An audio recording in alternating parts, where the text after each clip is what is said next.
नमस्कार, बेबस विपक्ष देख रहे हैं। मैं हूं आपके साथ शिवानी रतूर। बिहार से झारखंड तक विपक्ष इस वक्त सवालों के ऐसे चक्रव्यूह में फंसा है जहां जवाब कम और विवाद ज्यादा नजर आ रहा है। एक तरफ आरजेडी सुप्रीमो लालू प्रसाद यादव के बड़े बेटे तेज प्रताप यादव पर गंभीर आरोपों के बाद कानूनी शिकंजा कसता दिख रहा है, तो दूसरी तरफ लालू परिवार का आवास और सुरक्षा विवाद राजनीतिक तूफान का रूप ले चुका है। उधर झारखंड में राज्यसभा चुनाव के नतीजों ने इंडिया गठबंधन के अंदर भरोसे की दीवार में दरार की तस्वीर सामने ला दी। सबसे बड़ा सवाल यह है कि जो विपक्ष केंद्र और राज्य सरकारों को घेरने का दावा करता है, वो खुद अपने ही विवादों से क्यों नहीं निकल पा रहा। तेज प्रताप यादव आरोपों को राजनीतिक साजिश बता रहे हैं, लेकिन अदालत तक पहुंचा मामला विपक्ष की मुश्किलें बढ़ा रहा है। लालू यादव सरकार पर निशाना साध रहे हैं, जबकि सत्ता पक्ष नियमों का हवाला देकर उनके आरोपों को खारिज कर रहा है। वहीं झारखंड में कांग्रेस और आरजेडी आमने सामने हैं। क्रॉस वोटिंग के आरोपों ने गठबंधन की एकजुटता पर ही सवाल खड़े कर दिए हैं। क्या कुछ चल रहा है, उस पर बात करेंगे, लेकिन उससे पहले एक नजर डालते हैं बिहार की टॉप हेडलाइंस पर।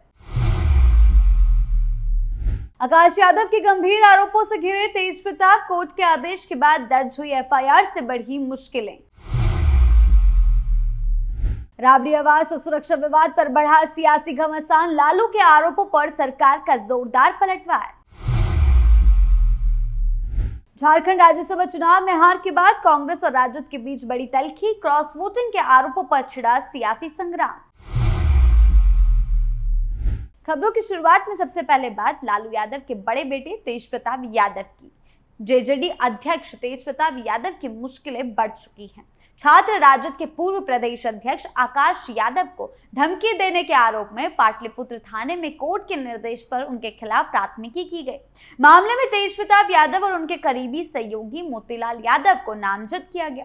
एफआईआर दर्ज होने के बाद तेज प्रताप यादव ने सोशल मीडिया प्लेटफॉर्म एक्स पर लंबी पोस्ट लिखकर अपनी प्रतिक्रिया दी। उन्होंने आरोपों को पूरी तरह से निराधार और राजनीतिक द्वेष से प्रेरित बताया। तेज प्रताप ने कहा कि जिस व्यक्ति को उसने अभद्र, अपमानजनक और धमकी के व्यवहार के संबंध में कानूनी नोटिस भेजा गया था, उसी ने प्रतिशोध की भावना से उनके खिलाफ झूठी और मनगढ़ंत प्राथमिकी दर्ज करने की कोशिश की है। उन्होंने इसे उनकी सार्वजनिक छवि और सालों से अर्जित जनविश्वास को नुकसान पहुंचाने की साजिश करार दिया।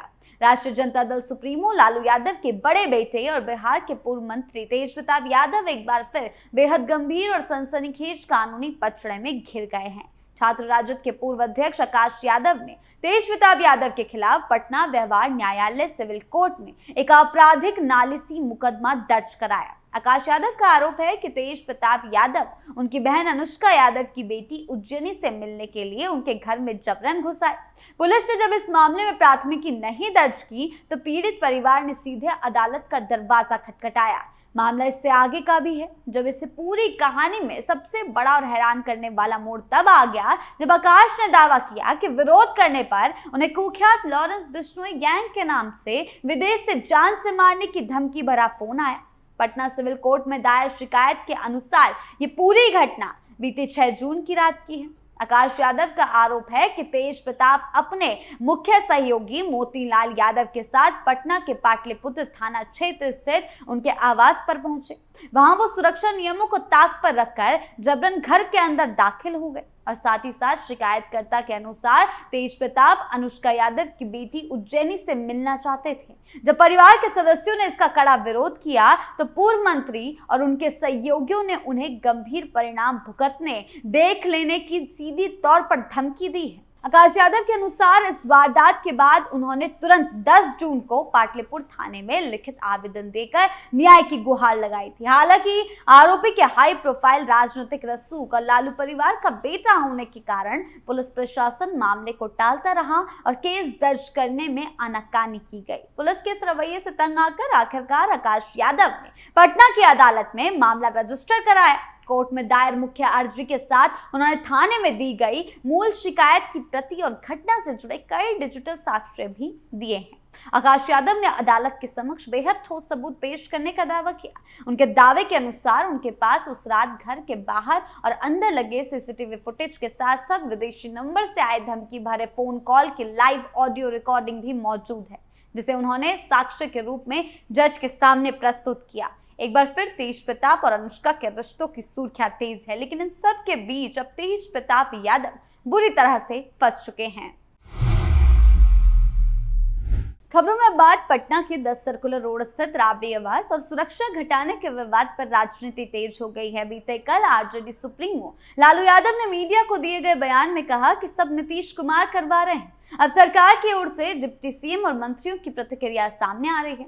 डिप्टी सीएम विजेंद्र यादव ने कहा कि सुरक्षा व्यवस्था पूरी तरह नियमों के तहत की जाती है। अगर कोई व्यक्ति सुरक्षा नहीं लेना चाहता तो उसे जबरदस्ती सुरक्षा देने का कोई प्रावधान नहीं है। जिसे सुरक्षा की आवश्यकता होगी उसे सुरक्षा उपलब्ध कराई जाएगी। उन्होंने लालू यादव के आरोपों को खारिज करते हुए कहा कि पूर्व मुख्यमंत्रियों को सरकारी आवास आवंटित करने से जुड़े नियम को सुप्रीम कोर्ट ने खारिज कर दिया है। इसके बावजूद सरकार ने सुरक्षा व्यवस्था में कोई कमी नहीं की। डिप्टी सीएम विजेंद्र यादव ने नेता प्रतिपक्ष तेजस्वी यादव पर भी हमला बोला। उन्होंने यह भी याद दिलाया कि तेजस्वी यादव को 2 बार डिप्टी सीएम बनाने का काम भी पूर्व मुख्यमंत्री नीतीश कुमार ने ही किया था। सरकारी खजाना खाली होने को लेकर सवाल पर उन्होंने कहा कि सरकार के पास संसाधनों की कोई कमी नहीं है, तभी कर्मचारियों को समय पर वेतन मिल रहा है। इससे पहले लालू के आरोपों पर बिहार सरकार में मंत्री अशोक चौधरी ने लालू यादव पर तीखा हमला बोला। उन्होंने कहा, लालू जी मेंटली गड़बड़ा गए हैं। जब तक नीतीश कुमार सत्ता में थे तो आप राबड़ी आवास में रहे। अब जब सरकार ने आपको एक व्यवस्थित जगह अलग से दे दिया है तब आप जबरदस्ती दबाव बना रहे हैं, कह रहे हैं कि सब नीतीश करवा रहे हैं। सुरक्षा घटाने के आरोपों और जवानों को लौटाने के सवाल पर अशोक चौधरी ने कहा कि सुरक्षा और आवास का सभी निर्णय तो सुरक्षा समिति और पुलिस विभाग करती है न, इसमें किसी तरह का कोई राजनीतिक हस्तक्षेप है ही नहीं। तो आप नीतीश कुमार पर किस तरीके के आरोप मढ़ रहे हैं? यानी कि लालू यादव अपने ही आरोपों में खुद घिर चुके हैं। बात करें अगली खबर की। झारखंड में राज्यसभा की 2 सीटों के लिए चुनाव में भारतीय राष्ट्रीय कांग्रेस के उम्मीदवार प्रणब झा को हार का सामना करना पड़ा। अब इस पर राष्ट्रीय जनता दल और कांग्रेस के बीच रार ठनती दिख रही। इस बीच राजद के आधिकारिक सोशल मीडिया हैंडल से कांग्रेस को चेताया गया, साथ ही अपने गिरेबान में झांकने की सलाह दी गई। सोशल मीडिया साइट एक्स पर राजद के अधिकृत अकाउंट से लिखा गया, झारखंड प्रदेश के राज्यसभा चुनाव में परिणाम से साफ हो गया कि कांग्रेस अपने ही सभी विधायकों का समर्थन हासिल करने में नाकाम रही। दूसरे दलों पर बिना सोचे समझे अनगल आरोप लगाने से पूर्व स्वयं में झांककर मंथन और चिंतन करना चाहिए कि विगत मार्च महीने में राज्यसभा के चुनावों में कांग्रेस के हरियाणा में 5, उड़ीसा में 2, बिहार में 3 विधायकों ने बीजेपी के पक्ष में खुलकर क्रॉस वोटिंग की तथा जानबूझकर एब्सेंस रही। लिखा गया कि यही नहीं, उन विधायकों ने खुलकर कैमरे पर आकर कहा महागठबंधन का उम्मीदवार उनकी पसंद का नहीं था, उनके शीर्ष नेतृत्व ने उन्हें कोई निर्देश नहीं दिया इत्यादि। सबूत के तौर पर वीडियो संलग्न किया गया। अब तक उन विधायकों के खिलाफ क्या कोई कार्रवाई की गई? बिहार में वही लोग इनके शीर्ष प्रदेश नेतृत्व के साथ बैठकर अब प्रेस वार्ता करते फिरते हैं। राजद की ओर से लिखा गया कि अब फिर झारखंड चुनाव में इनके नेता अपनी असफलता और नाकामी छिपाने और राजद और CPI-ML की बीजेपी विरोधी विश्वसनीयता को नुकसान पहुंचाने का असफल प्रयास कर रहे हैं। ऐसे नेताओं की सतही, हल्की और अधीर टिप्पणी इंडिया गठबंधन की एकजुटता को नुकसान पहुंचाती है। क्या हरियाणा, उड़ीसा और बिहार में महागठबंधन के किसी भी नेता ने कांग्रेस पार्टी के विरुद्ध कोई भी प्रतिकूल टिप्पणी की? नहीं, कभी नहीं। इसीलिए झारखंड के इनके शीर्ष नेताओं को बचकाने बयानों से बचना चाहिए और साथ ही पड़ोसी राज्य बिहार से लेकर अन्य राज्यों में भी अपने उम्मीदवारों के विरुद्ध मतदान करने वालों पर बयानबाजी और कार्रवाई करवानी चाहिए। राज्य की एक सीट पर झारखंड मुक्ति मोर्चा और अन्य पर बीजेपी से समर्थन प्राप्त निर्दल प्रत्याशी को जीत मिली, वहीं कांग्रेस को हार का सामना करना पड़ा, जिसके बाद आरजेडी के ऊपर कांग्रेस के खिलाफ वोट न देने का आरोप लगाया गया। इस पर झारखंड में मंत्री राष्ट्रीय जनता दल के विधायक संजय यादव की प्रतिक्रिया आई। झारखंड सरकार में मंत्री और आरजेडी विधायक संजय यादव ने बीजेपी को वोट देने के आरोपों पर कहा, लालू मरना पसंद करेंगे लेकिन बीजेपी का समर्थन नहीं कर सकते। फिलहाल आरजेडी पर कांग्रेस द्वारा क्रॉस वोटिंग करने के आरोप लगाए जा रहे हैं। आरजेडी विधायक संजय यादव ने कांग्रेस प्रभारी पर क्रॉस वोटिंग करवाने का आरोप लगाया। उनका कहना है कि झारखंड कांग्रेस प्रभारी के राजू पर राहुल गांधी तुरंत कार्रवाई कर बाहर करें क्योंकि वो गद्दार हैं। उन्होंने राज्यसभा चुनाव में राजू ने कांग्रेस के विधायकों को बीजेपी से डील कर एनडीए समर्थित निर्दलीय उम्मीदवार परिमल नाथवाणी को वोट करवाया। संजय यादव ने आगे कहा, कांग्रेस के कुकर्मों को छुपाने के लिए राजू ने आरोप लगाया कि आरजेडी ने कांग्रेस को वोट नहीं दिया। उनका आगे कहना है, आरजेडी के सभी 4 विधायकों जिसमें मैं भी हूं, हम सभी ने कांग्रेस प्रत्याशी के समर्थन में वोट दिया है। यानी कि कुल मिलाकर झारखंड में हुआ चुनाव भी तेजस्वी और कांग्रेस के बीच एक बड़ी रार खड़ी कर चुका है। तो फिलहाल इन कुछ मुद्दों पर विपक्ष अभी बेबस नजर आ रहा है। आपकी इनको लेकर क्या राय है, हमें कमेंट सेक्शन में जरूर बताएं। धन्यवाद।